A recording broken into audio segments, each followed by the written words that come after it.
आपल्याला काही संभाषणं इतकी लक्षात राहतात किंवा काही मीटिंग्समधून इतके भन्नाट आयडियाज बाहेर येतात, असं का होतं याचा कधी विचार केलाय? याचं उत्तर आहे एका साध्या पण शक्तिशाली गोष्टीत, आणि ती म्हणजे योग्य प्रश्न विचारणं. आज आपण याच कलेबद्दल बोलणार आहोत. ही कला फक्त शिक्षकांसाठी नाही, तर आपल्या सगळ्यांसाठी विचारांचे नवे दरवाजे उघडू शकते. चला तर मग सुरू करूया. आपण प्रश्नांकडे कसं बघतो? बहुतेक वेळा उत्तरं मिळवण्याचे एक साधन म्हणून, बरोबर? पण विचार करा, जर आपण प्रश्नांकडे विचारांना दिशा देणारं एक शक्तिशाली उपकरण म्हणून पाहिलं तर? एक उत्तम प्रश्न फक्त माहिती मिळवून थांबत नाही. तो आपल्याला विचार करायला लावतो, कल्पना करायला भाग पाडतो आणि शिकण्याच्या संपूर्ण प्रक्रियेला एका वेगळ्याच पातळीवर घेऊन जातो. एका संशोधनातून एक धक्कादायक गोष्ट समोर आली आहे. आपल्या वर्गांमध्ये जे प्रश्न विचारले जातात त्यातले तब्बल 80% प्रश्न हे फक्त माहिती आठवण्यापुरतेच मर्यादित असतात. म्हणजे काय किंवा कधी यांसारखे. याचा अर्थ असा की 80% वेळा आपण मुलांच्या डोक्यातल्या विचारांच्या इंजिनला किकस्टार्ट करण्याची संधीच गमावून बसतो. हे रूपक मला खरंच खूप आवडतं. प्रभावी प्रश्न विचारणं म्हणजे खरंच एखाद्या संगीतकाराच्या वादनासारखं आहे, जिथे फक्त योग्य सूर लावणं महत्त्वाचं नाही, तर दोन सुरांमधली ती शांतता, तो विराम, तो सुद्धा तितकाच महत्त्वाचा असतो. कारण त्याच विरामात विचारांना जन्म मिळतो आणि ते विचार सगळ्यांना दिसायला लागतात. मग या सामान्य माहिती आधारित प्रश्नांच्या पातळीवरून वर कसं जायचं, त्यासाठी आपण एका विचारांच्या शिडीची मदत घेऊया. चला, या शिडीची एक एक पायरी चढून बघूया आणि आपले प्रश्न अधिक प्रभावी कसे बनवता येतील ते शिकूया.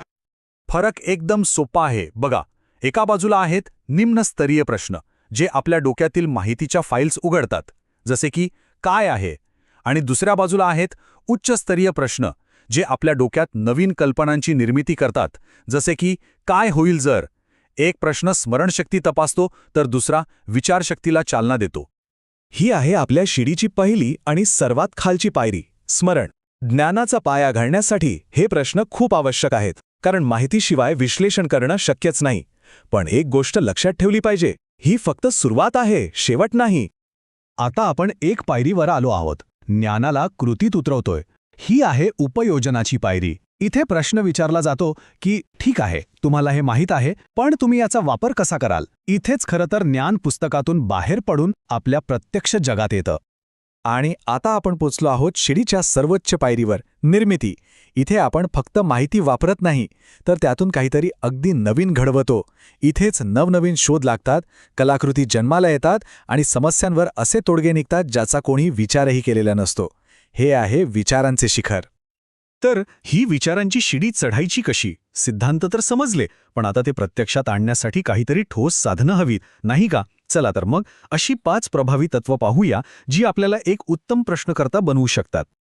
एक गोष्ट लक्षात घ्या, उत्तम प्रश्न हे योगायोगाने नाही सुचत, ते विचारपूर्वक तयार करावे लागतात. हे अगदी एखाद्या प्रवासाच्या नियोजनासारखं आहे. आपल्याला कुठे पोहोचायचं आहे हे जर माहीत असेल, तर आपण तेथपर्यंत नेणाऱ्या प्रश्नांचा एक मार्ग तयार करू शकतो, जो विचारांना भरकटू देत नाही. ही कल्पना कदाचित थोडी वेगळी वाटेल, पण नो हँड्स अप म्हणजे कोणीही हात वर करायचा नाही, हा नियम खूप मोठा बदल घडवू शकतो. जेव्हा हात वर करण्याचा पर्यायच नसतो, तेव्हा कोणीतरी उत्तर देईलच म्हणून विचार थांबवता येत नाही.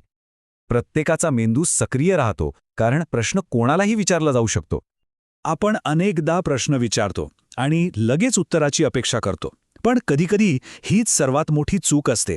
कारण विचारांना फुलण्यासाठी, त्यांना आकार घेण्यासाठी थोड्या शांततेची, एका क्षणाच्या विरामाची गरज असते. या विरामातच खरी जादू दडलेली आहे. आणि ही वेळ किती असावी? फार नाही. संशोधनानुसार फक्त 3 ते 5 सेकंद.